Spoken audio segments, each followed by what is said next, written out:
Rambam, the laws of the Holy Temple. We're learning the daily offerings and the additional offerings. Chapter 6. Halacha number 1. The following is the order of continuous offering brought each day. So this is actually like, the most, I don't know what the word to say exactly, but it's like the most of anything in Jewish life that you're going to have. This is literally 7 days a week. I mean, I guess the Shema is also 7 days a week. Tefillin isn't, but it's twice a day. And Shema is also twice a day. All right. Theory. Yeah. Okay. All right.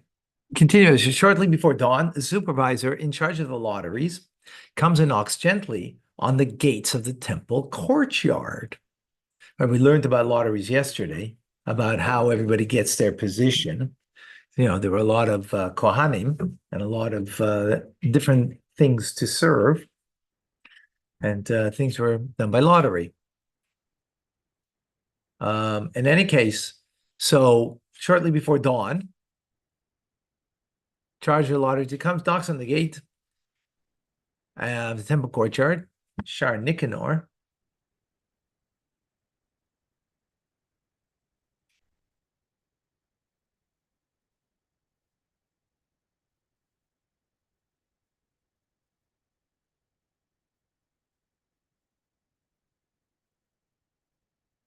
Oh, not actually not there. Over here. This is the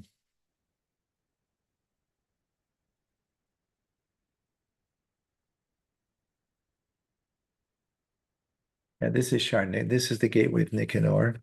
It's over here, right? But they were sleeping over here, the Kohanim. Yeah. So it's this gateway over here we're talking about on the north side. This is the north, by the way, right? Hope you're gaining some of the imagery. All right. So they are open for him, and an inspection is made in the temple courtyard. The bakers of the chavitim are roused to prepare the chavitim. Bakers, get ready. Showtime.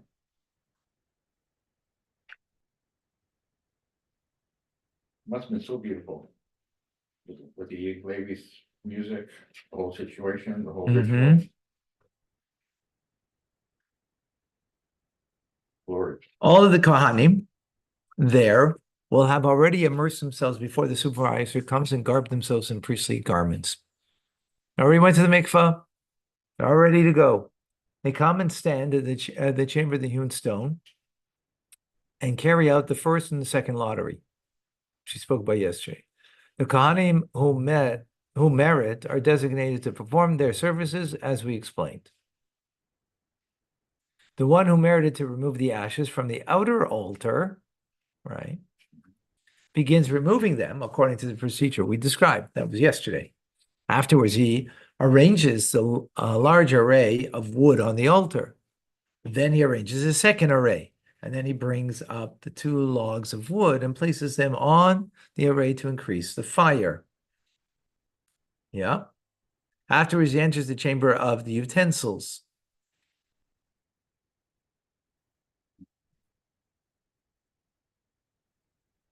And remove all the utensils that are necessary for the entire day. They give the lamb to be sacrificed as a continuous offering, water to drink. They do that in order to, it's not like its last meal, because it makes it easier then when you skin the animal, to take off the skin. It makes it easier. The one who merited to slaughter, it pulls it to the butchering area, which is on the north area.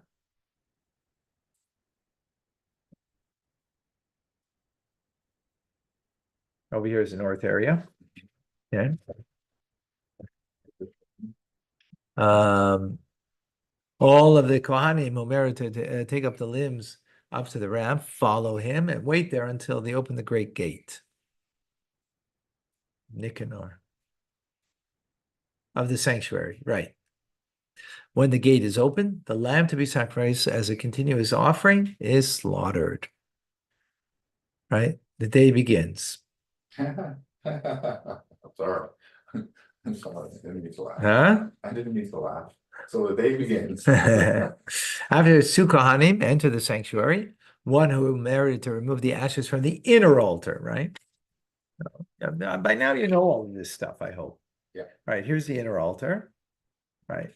Yeah. And here's the inner altar is the one that's out a bit in the middle between this is the Ark.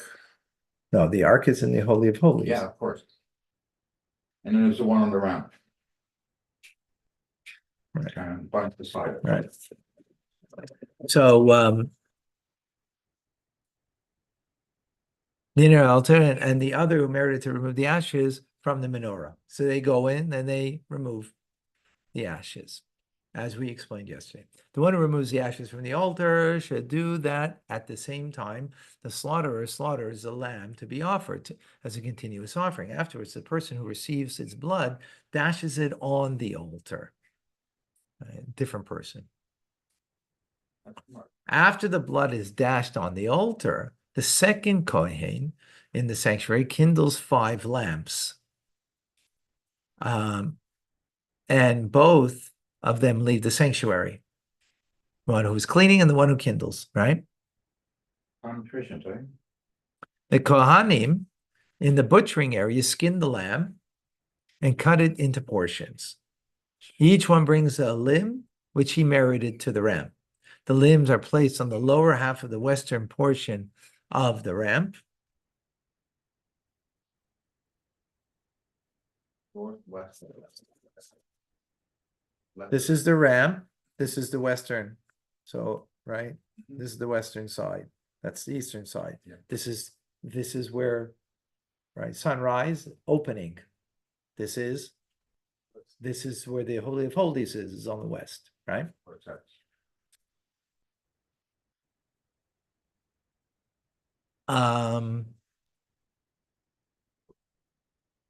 So the limbs are the lower half of the western portion of the ram.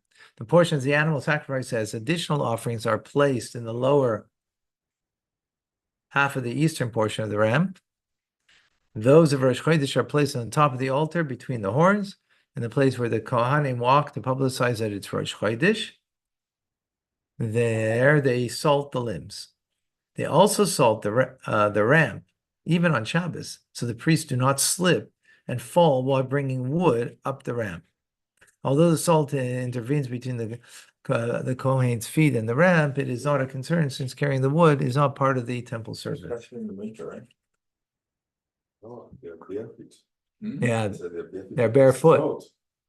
And Yeah. the stones are wet and cold. They die Yeah. early. They die like in their 30s. I don't know, the 30th, but whatever. They die early. Okay, we're learning Rambam now. Okay. Not winter. Huh? We're not worrying about winter. No. Salt in winter. Okay.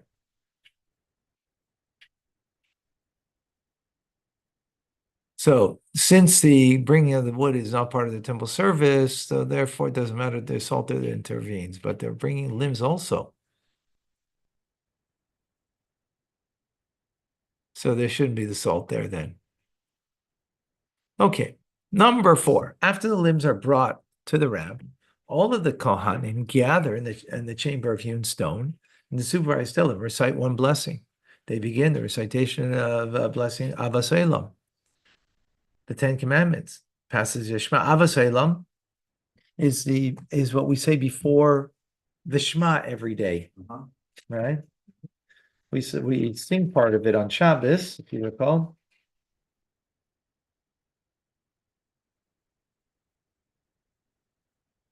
Avinu avarachamon ha-merachem. That's Avos Olam, right? So they're saying that. They're saying the 10 interesting, the 10 Commandments, and then the Shema. And then the first paragraph of the Shema, And then the second paragraph, the third paragraph, emes v'yatziv, which is right after, right? Emes v'yatziv v'nochem v'kaya v'yosha v'neheman v'ahu v'chavi v'nechma v'nohi v'noira v'adir. Right? And then the blessing Ritzei and Sim Shalom. Interesting. Ritzei is what we said before, the Moedim. It's right. And then Sim Shalom is the last blessing that God should bless us because we're all united as one. On Shabbos, another blessing is added, is recited by the members of the priestly watch that depart, to the members of the watch that enter. May he who causes his name to rest in this house cause love, brotherhood, peace, and friendship to rest among you. Okay. So this is all done in the chamber of hewn stone.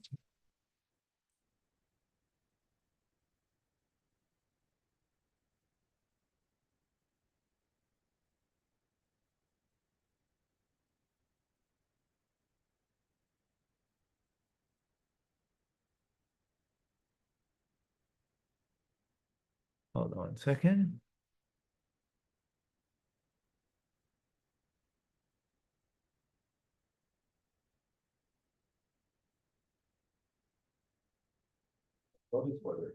Sorry.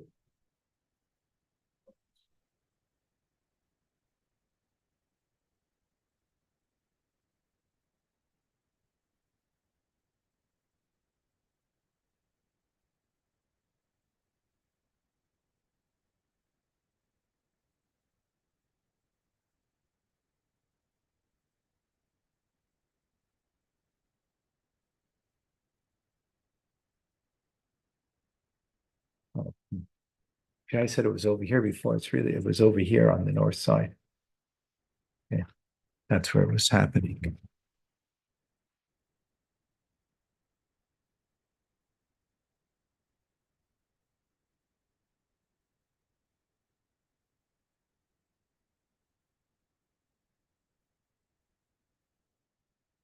Okay. Continuing afterwards, they hold the third and fourth lotteries. The kohen who merits to offer the incense enters the sanctuary and offers it.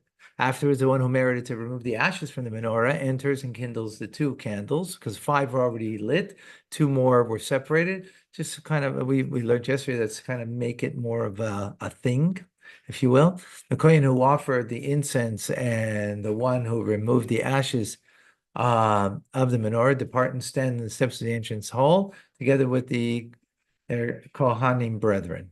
Okay. When the Kohen who offers the incense reaches the area of the entrance hall and the altar, a Kohen takes a rake and throws it between the entrance hall and the altar and makes a loud noise. It served 3 purposes. 1, who heard the sound would know that his priestly brethren were entering the sanctuary to prostrate themselves and would also run and go.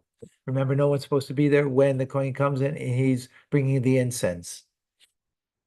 So all Kabbalistically has a lot of very deep meaning, and yeah, I would like to spend the time doing that, but not happening right now. The Levite who heard its sound would know that his Levite brethren were gathering to begin the singing and accompanying the offerings, and he would run and go and go and sing. And the third reason why you threw the rake to make this noise, the head of the Maimed heard its sound.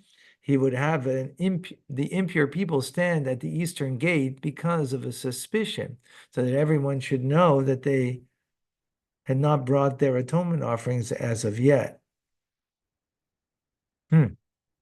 Okay. Afterwards, the kohen who merited to bring up the limbs brings the limbs up the ramp of the altar. After the limbs are brought up, the kohanim standing on the steps of the entrance of the hall begin to recite priestly blessings as one blessing, reciting God's explicit name as explained in the appropriate place. They would say, like the witnesses, the J witnesses. So that's in English, and how you would say God's name that we are not allowed to pronounce. So in the times of the Holy Temple, they did that. It was only in the first Holy Temple. Lost it. Yeah, yeah, of course. Hopefully hear it again. Yeah.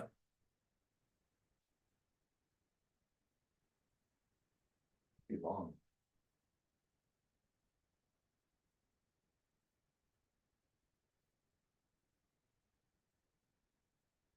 Yeah, after Shimon HaTzadik passed away in the second Holy Temple, they stopped doing it because people were not appropriate enough to use it. Afterwards, they bring the flour of the accompanying offerings up to the altar. After the flour, they offer the chavitim on the pyre. And after the chavitim it was made on a meal offering, right? A wheat offering with oil. That after the chavitim would offer wine libation. While the wine is being poured, the Levites recite song and the musicians play on various instruments in the temple. 9 tekiyas are sounded during the bars of the song, like the tekiyas that we now make. When they would give the wine to the kohen who would perform the libation, there were 2 kohanim holding 2 trumpets in their hands who would stand on the table where the fats were placed. The Sigan, second in command, stands on the corner of the altar with flags in his hands. When he waves them, they would sound the tekiah, trua, tekiah. Is a tekiah. Actually, we should blow shofar. You want to bring shofar over here? Yeah, for after the class, I'll blow it. Bring both of them because I think, yeah. All right, and then is trua, and then tekiah again, the long one. The kohanim with the trumpets would then stand next to the kohen who was placed in charge of the cymbals, one to his right and one to his left. When the kohen who offered the libation bent down to pour it, the Sigan would wave flags. The kohen with the cymbals would sound them, and the others would sound the trumpets. Not this was all Levites. Why is it saying kohen? Levites would begin singing. When they reached the end of the bar, the kohanim would sound the trumpets, and all the people in the courtyard would prostrate themselves. At the conclusion of every bar of the song, they would sound the trumpets, and at the every trumpet sounding, the people would prostrate themselves, and there was a total of 9 trumpet sounds, and the continuous offering, as we explained. Wow. Yeah, song is recited only over the communal burnt offerings and the peace offerings which are mentioned in the Torah. Song is not recited over a free will burnt offering that are offered when the remaining funds from the remaining funds in temple collection, even though they are communal offerings.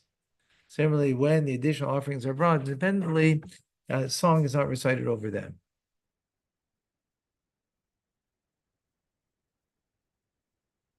These are the songs the Levites recite. On Sunday, we recite, "The earth and its fullness is God's." This is what we say. Yeah, I would say, the song that the Levites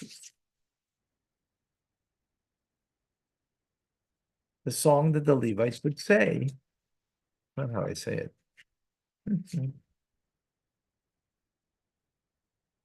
So that's what we, in davening, right? A lot of davening taken directly from the rituals. What? A lot Yeah. where davening is Yeah, this taken part for sure. from the- Yeah, the David Mizmor Lashem Haaretz Malaya. Yeah. Some that's representative. On Monday, the recite today, we said, God is great and exceedingly praised in the city of the Lord. On Tuesday, we recite, God stands in the council of judges among the judges. He delivers judgment. On Wednesday, they would recite, the Lord is a God of retribution. Oh God, the retribution, reveal yourself. On Thursday, they would recite, raise the joyous song to God, our strength. Sound the shofar to God of Jacob. On Friday, they would recite, God is king. He clothes himself with grandeur. God has robed himself. He has girded himself with strength. On Shabbos, he would recite the psalm, Song of Sabbath. Right. And Musaf during this Shabbos, it's the song Hazinu is recited, is divided into 6 segments. Zivlach, which is read in the synagogue. One segment is recited each Shabbos. After the song is completed, after 6 Shabbos,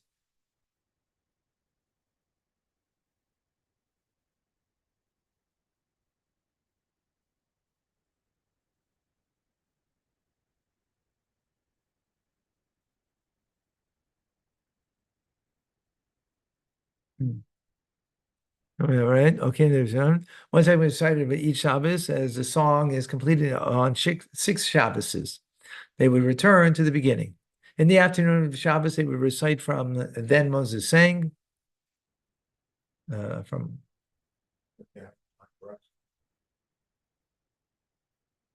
Oz Yashir, which we say every day, actually. And from Who is Like You. And the Muslim offering of Rosh Hashanah, they will recite, raise a joyous song to the strength, to God our strength. If Rosh Hashanah fell on Thursday, they would recite, I have removed his shoulder from his burden. In the afternoon of Rosh Hashanah, they would recite, the voice of God causes the desert to tremble. When Rosh Chodesh falls on Shabbos, the song of Rosh Chodesh takes priority over that of Shabbos in order to publicize the day is Rosh Chodesh, the new month, right? Last halacha, in chapter 6, on Shabbos, the 2 bowls of frankincense are offered on the altar's pyre together with the additional offerings before the wine libation that accompanied those offerings. The order that was followed for the sacrifices offered in the morning is followed.